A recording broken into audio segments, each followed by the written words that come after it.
Hello, this is Dan Nowman, Nice Wonder, and you're watching the Nowman Show. And I'm honored to have a wonderful guest with me today who is going to give us so much important information in these critical times.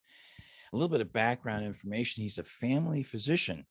He has 30 plus years of functional integrative medicine training. And he also is trained in, I'll let him explain the different types of medicine, but also in immunology and inflammation regulation. It's an honor to have you on the show.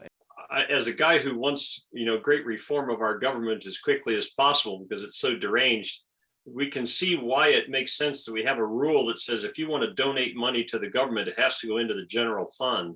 The idea that you can fund the CDC or the FDA or the FTC or that's simply buying influence. It's as bad as lobbying is. Yes. Pharmaceutical industries basically fund the World Health Organization. That's right. Conflict of interest in everybody who comes out with this now. And we need to recognize some of these government reforms we need, like bans on lobbying.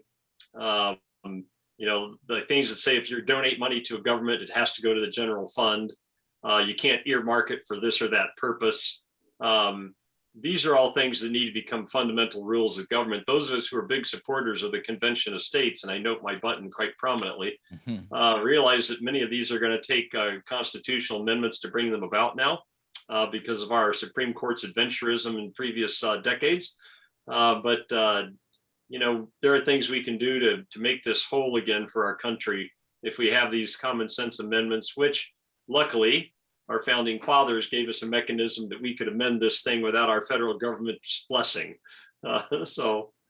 And we just have to do it. I mean, it just requires, people being proactive.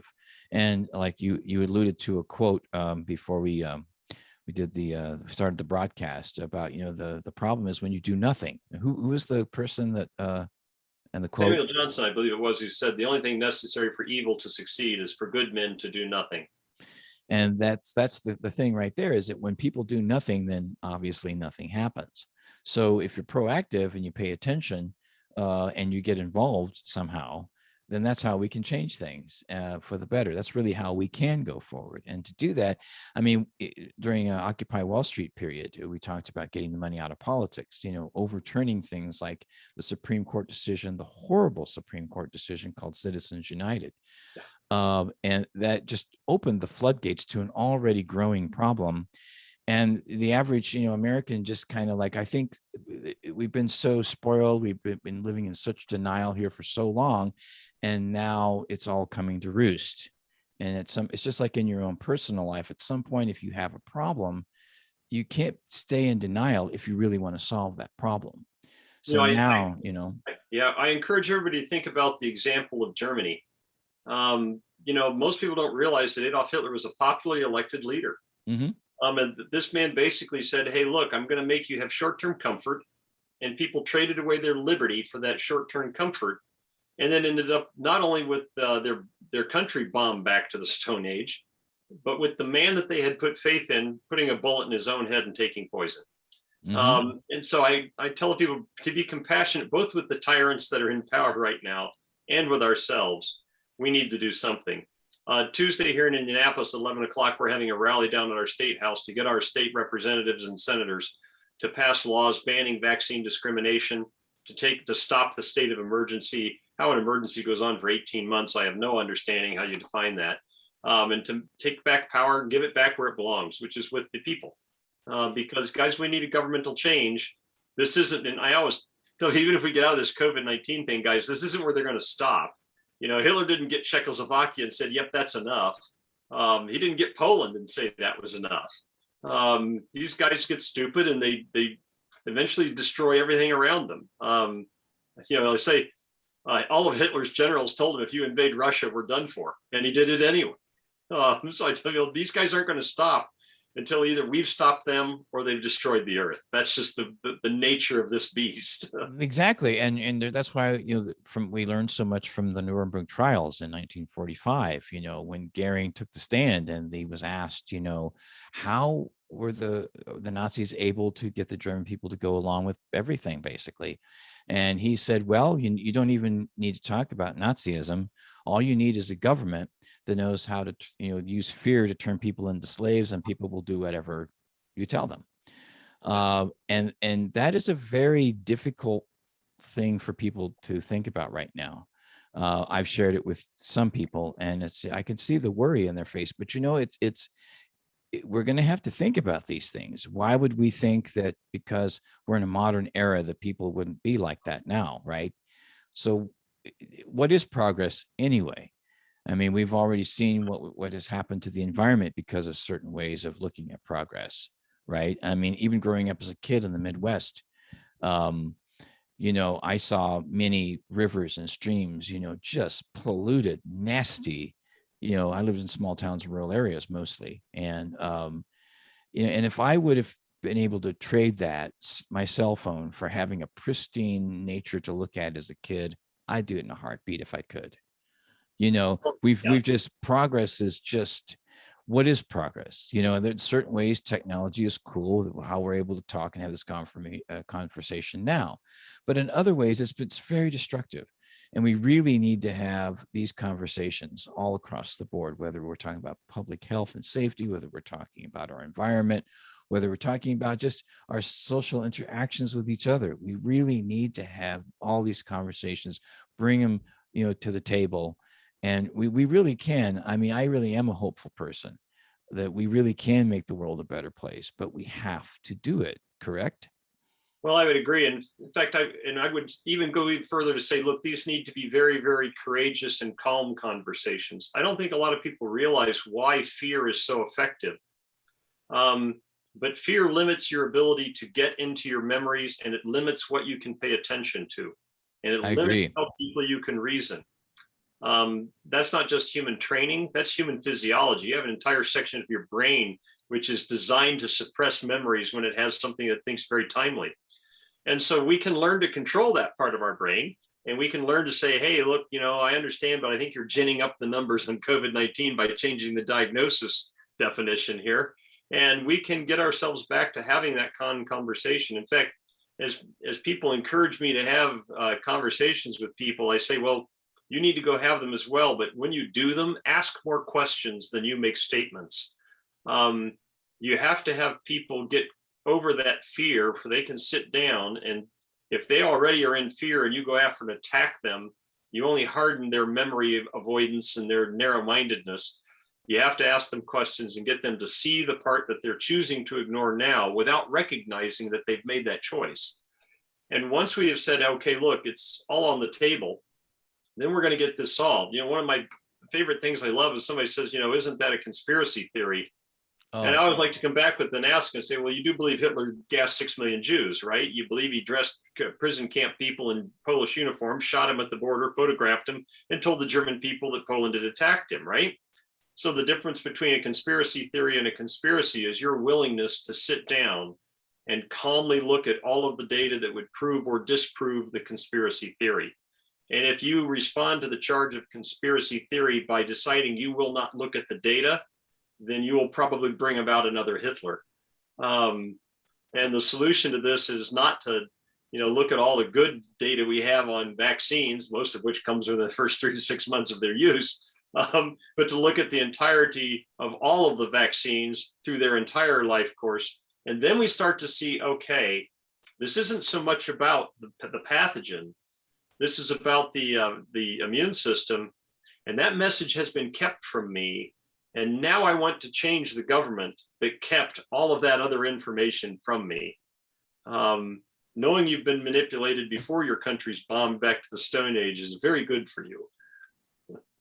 That's great. And thank you so much for sharing so much important content, because this is the kind of thing that needs to be promoted and spread out there around the internet, and private conversations need to start from these kinds of conversations, and we need to find ways to come together. And which is, that's another thing I'm seeing, little by little, people are starting to do that in different parts of the country, like say in Indianapolis, there where you are.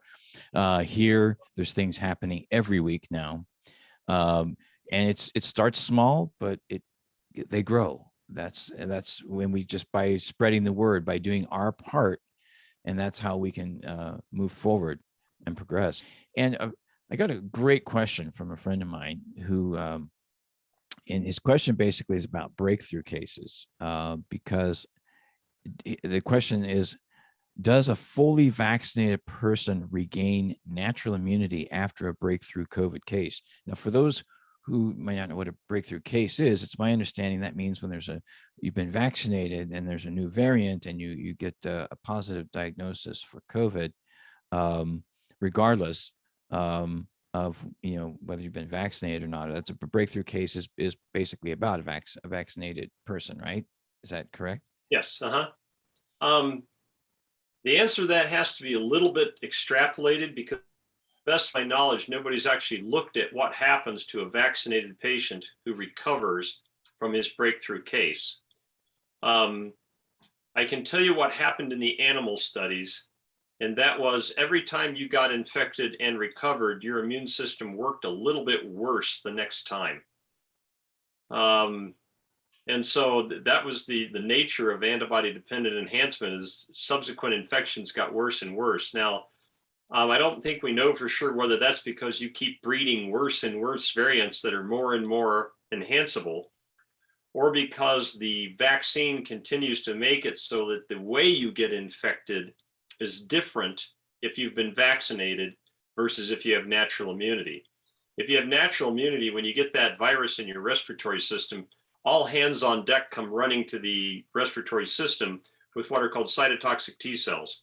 And they wipe out all the virus infected stuff, and very little, if any, antibody is made, because antibody doesn't fight viral infections, it just prevents spread.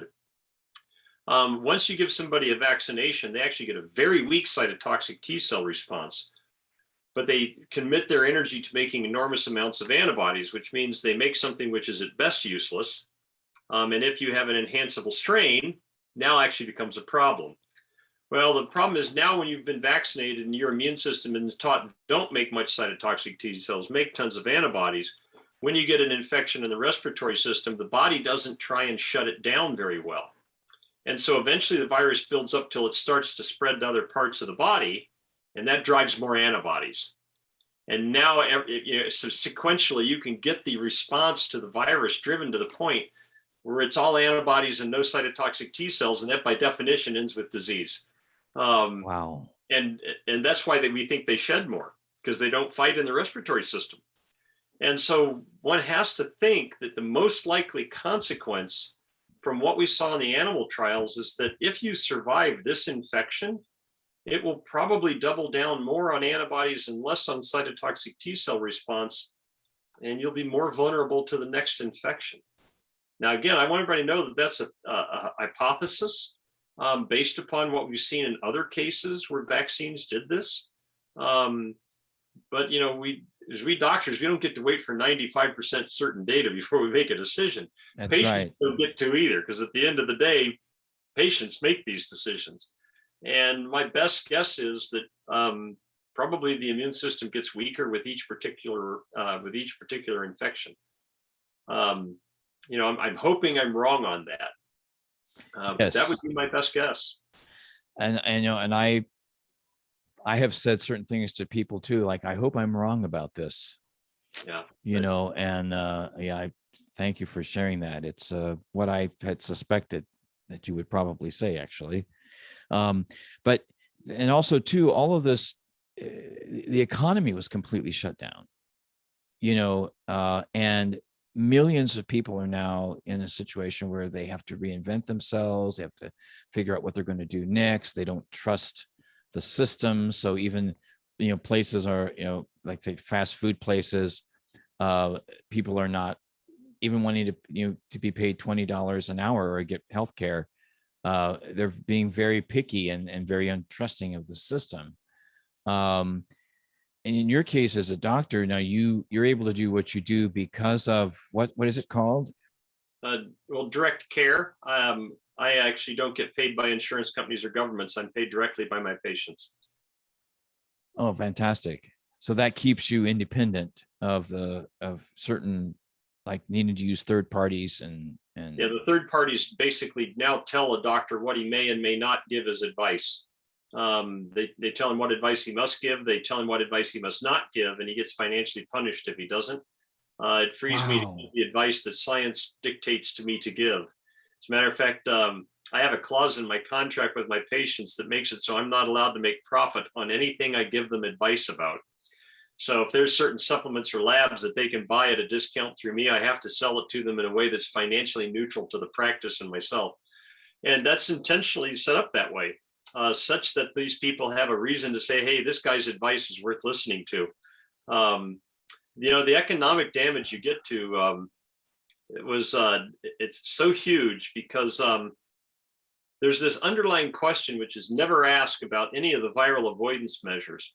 We all get caught up on, gee, do masks work? Does contact tracing work? Does it, in my opinion, just reading the literature, none of them make a difference. But it tells me, let's assume that it did make a difference. There's a cost to it. And somebody has to make the decision of, is the cost worth the benefit? And guys, that is something that an expert adds nothing to.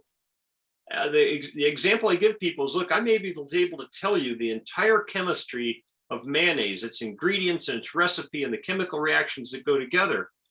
That doesn't mean you should eat mayonnaise. Whether you like mayonnaise or not is a decision that only you can make. And in fact, I tell people, if you were asking me, gee, Dan, do masks work? I would say, well, there's a more important question. And that is, do masks and all the viral avoidance measures, are there any studies that show that they reduce the overall death and hospitalization rate? And the answer is there's zero. Because the best example was these booster shots for the COVID-19. They actually had more dead people who took boosters than people who didn't. So even if you could show it reduced the death rate from COVID-19, it actually looked like it caused more death than it solved. Now, it may not have been statistically significant, but it certainly wasn't saving life. Well, now, if it's not saving life, you have a trade-off between the cost of the vaccine and the side effects. Well, this is not something your doctor gets to decide for you. This is a decision you make on your own. And there's no expertise. I don't know how much you enjoy a good hockey game. I only know how much I enjoy a good hockey game. So this comes down to when people say, well, geez, should we mask or should we not mask? The question comes down is, well, what do you want to do? At the end of the day, this is not a decision for experts. The ultimate credential in the doctor-patient relationship is citizen. If you're a citizen, you have more credentials than Dr. Fauci or Dr. Walensky or head of the Indiana Department of Health. At the end of the day, that's the ultimate credential. And no data says one way or the other. I can tell you my personal opinion was the economic devastation that was brought on from this, the educational devastation that was brought on from this, the enormous psychiatric illness that has been induced by this. And by this, I don't just mean COVID-19, the infection, I mean the mandates. I actually have patients who've had to change around their medicine regimen or their supplement regimen just to compensate for the anxiety caused by the mandates. There has been no question that what we're doing is much worse than had we said, hey, look, everybody, do what you're doing, take a lot of vitamin D, zinc, selenium, iron, iodine, and use ivermectin when you break through. It would have been much better had we gone that route. And I would encourage everybody to say, hey, it doesn't matter Dan Stock's opinion. It doesn't matter Dr. Fauci's opinion. At the end of the day, was the risk worth the benefit? That is the patient's choice, and always only the patient's choice. And as a nation, we are the citizens, we are the patient. That is so true. Freedom of choice. I couldn't have said that better. And that means informed consent, which is what we as a world society concluded in 1945 after the Nuremberg trials was actually a very, very important thing. And I think that ought to be assessed too, as much as the public health and safety questions that we've discussed in detail here. Informed consent. Do you want that or not? Yeah. That's a question Americans and people around the world should be always asking themselves, right? And there's actually a little known reality.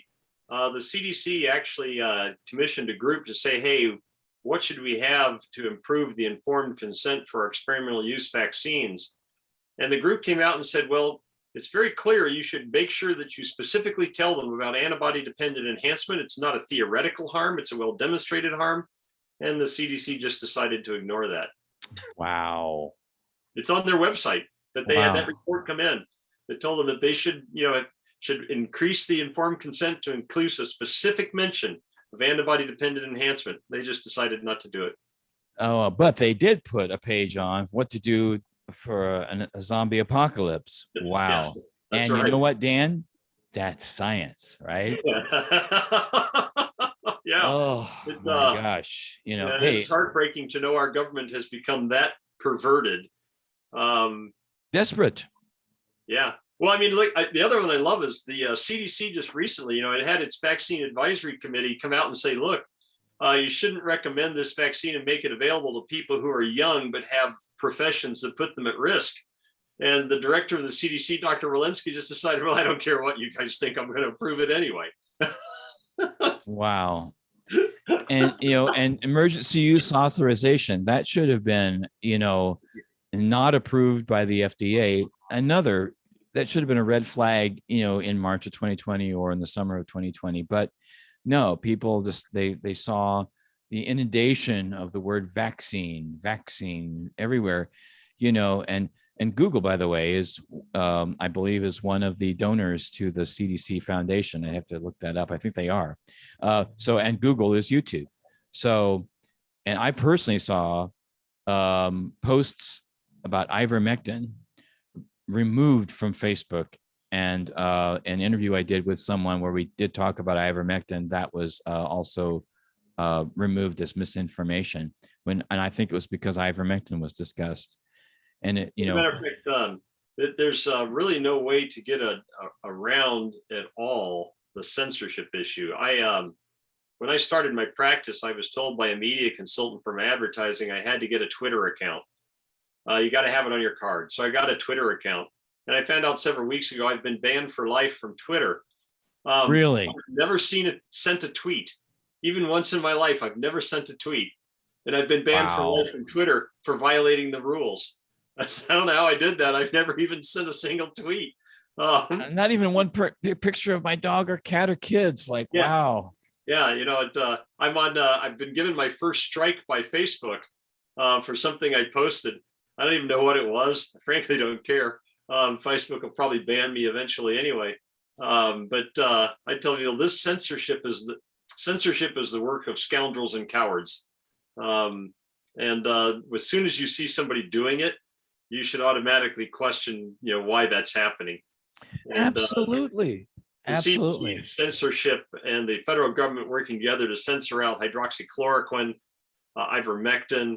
I've seen data where they actually made publications retract studies that indicated masks had harms that outweighed benefits. And meanwhile, they publish studies that are so statistically, logically invalid that a sophomore biology student would be able to recognize the errors in the design of the analysis. It becomes very sad to see our federal government has sunken that far. But as you say, we're still on the right side of the grass. We still have the Convention of States. We still have state legislatures and a way to fight back. And we need to take advantage of that. So let's definitely stay in touch about this and and keep each other informed of any new developments there of how we might be able to help spread the word and make the connections, connect the dots, bring people together. I think that's very, very important as part of the educational process also. Yes. Is there anything else? I know you probably have a very busy schedule. I don't want to keep you from that. Is there anything else, Dan, that you would want to comment on today?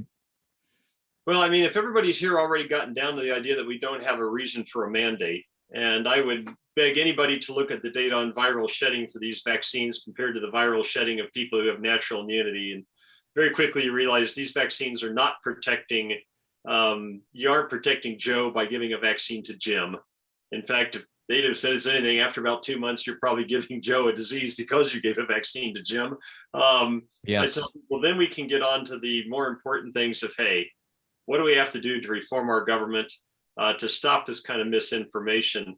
Having people look at all of the data. In fact, I think one of the most salient studies, it's not been published yet, but we've already seen the people at the FDA's Vaccine Advisory Council who reviewed it, who came out and said the recent booster trial that Pfizer presented actually had more dead people in the booster arm than the placebo arm.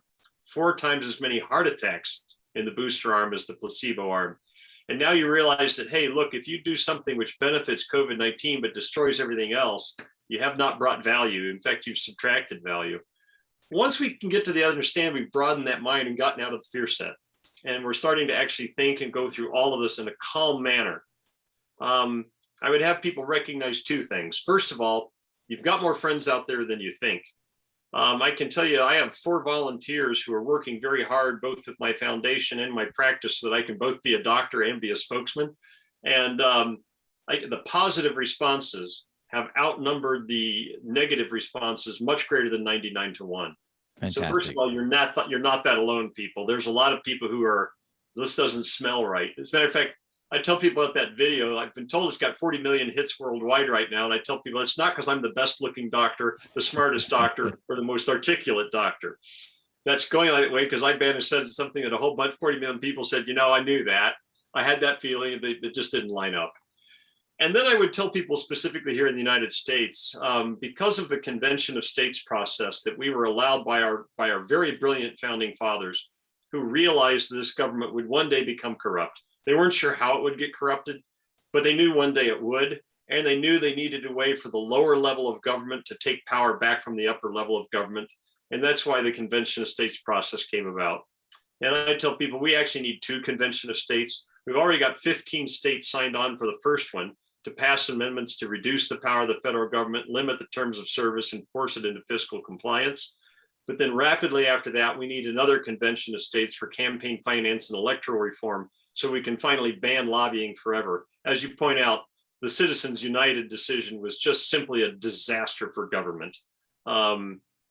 Declaring corporations to be people it's no human being in the state of Indiana outside of the jurisprudence system believes that a corporation is a human. That's insane crazy. I mean, that was Occupy the Rose Parade. We had 3 demands that we promoted very successfully, by the way. Of course, the mainstream media didn't really cover it, but a lot of people saw our demands in the parade, which that was one of them, get the money out of politics. Another one was ending corporate personhood. And the third one was stopping foreclosures, which at the time was happening a lot. And the message got through to, we just have to start somewhere, right? And we need to pick up from where we left off and continue until we get the job done. So that, you mentioned your foundation. What's the name of your foundation, Dan? It's the Cyril and Dorothea Foundation Foundation for Medical Freedom, named after my mom and dad. Excellent. And so, and then also you do your family practice there based out of Fishers or Indiana? Okay. Yeah, that's a suburb of Indianapolis. I worked there at one point in my life, so I know where that is. I was there not long ago. And Dan, it's been just a pleasure speaking with you, and thank you so much for all that important information, and just you put it together so well, so succinctly, and I really do appreciate you and all the work that you're doing. And please, always feel free to stay in touch. This is Dan Nowman, Nice Wander. You're watching the Nowman Show, and always remember to stay present in the moment now.